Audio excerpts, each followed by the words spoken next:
প্রিয় দর্শক, আসসালামু আলাইকুম। আজকে আমি আপনাদেরকে একটা ইন্টারেস্টিং রেসিপি দেখাবো।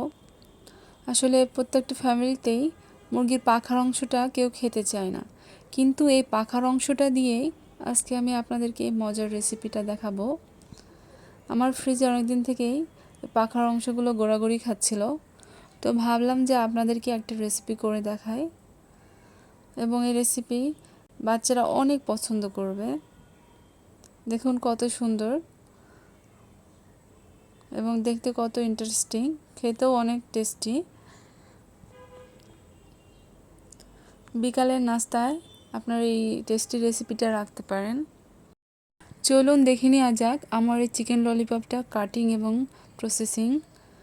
তার জন্য এখানে আমি কয়েক পিস পাখার অংশ নিয়েছি। আসলে পাখার দুটো অংশ বের হবে, প্রথম পার্ট এবং সেকেন্ড পার্ট, দুটো দিয়ে ললিপপ তৈরি করা যায়। আমি এখানে একটা পাখার অংশ নিয়ে নিয়েছি এবং দেখুন কিভাবে এটা তৈরি করছি। এটা আসলে একটু দেখলে আপনারা বুঝতে পারবেন, তেমন কঠিন না।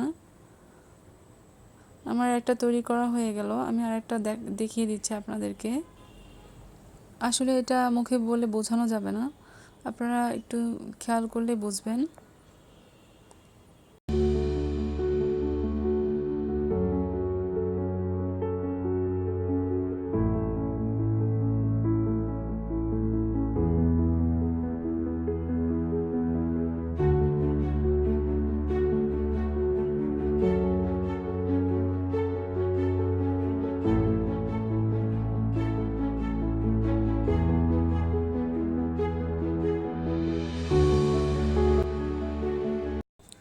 আমার সবগুলো ললিপপ কাটা কমপ্লিট।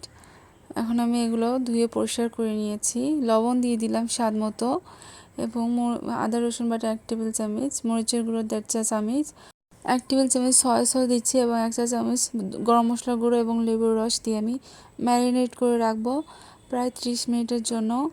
30 মিনিট পর আমি আবার ভালো করে মাখিয়ে নেব চিকেনটা। এখন একটা বাটিতে ডিম ভেঙে নিচ্ছি, ডিমটা সুন্দর করে ফেটে নেব, এবং আমার ম্যারিনেট করা চিকেনের মধ্যে 1/3 কাপ বেসন এবং 3 টেবিল চামচ ময়দা দিয়ে অল্প অল্প করে ডিম দিয়ে মাখিয়ে নিতে হবে। ডিমটা একবারে দেওয়া যাবে না, অল্প অল্প করে দিয়ে সুন্দরভাবে এটা কোট করে নিতে হবে।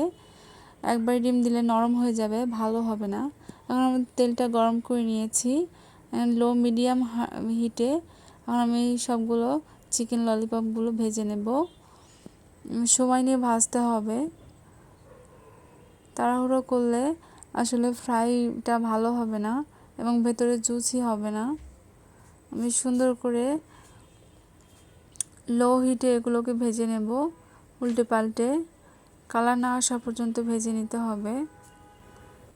আসলে ললিপপগুলো একটু ডিপ ফ্রাই করতে হয়, তাহলে বেশি ভালো হয়। দেখুন আমার ভেজে নেওয়া হয়ে গেছে। এখন আমি সবগুলো ললিপপ উঠিয়ে নিচ্ছি তেল ঝরিয়ে।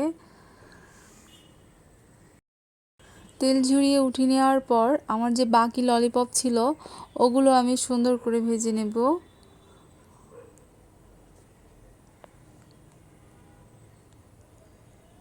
আমার সবগুলো ললিপপ ভাজা কমপ্লিট। দেখুন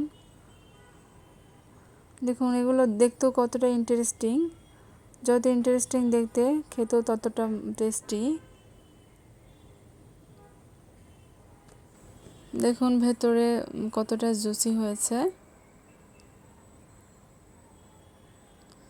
আপনারা আপনাদের ইচ্ছা মতো কোটিংটা করতে পারবেন, চাইলে ময়দা একটু বেশিও দিতে পারেন কিংবা কমও দিতে পারেন।